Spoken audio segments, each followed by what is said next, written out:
All'82esima Mostra Internazionale d'Arte Cinematografica di Venezia c'è anche la cantante veneta, applauditissima dal pubblico e conosciuta a livello internazionale oltre che nazionale, Francesca Michelin, che così ci racconta il coronamento di un suo sogno. Cos'è per te essere alla Mostra di Venezia?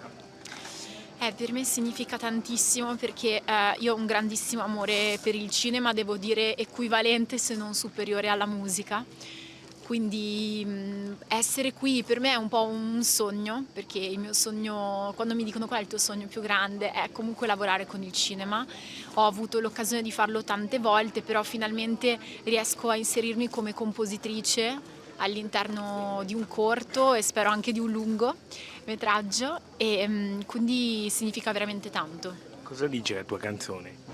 La mia canzone dice che quello che ancora non c'è arriverà da sé e soprattutto il fatto che non dobbiamo avere fretta di trovare il nostro spazio, perché trovare il nostro spazio è una cosa che avviene pian piano naturalmente e non dobbiamo secondo me farci prendere troppo dalle pressioni esterne e dagli ideali che vengono in qualche modo trasmessi dai social di questa bellezza irraggiungibile.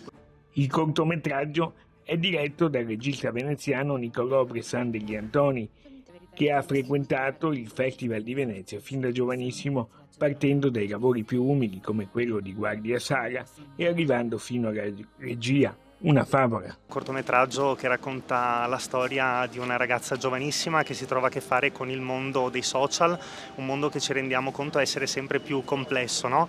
Che ci pone costantemente di fronte a dei modelli che spesso e volentieri rischiano di essere molto frustranti, soprattutto per i più giovani.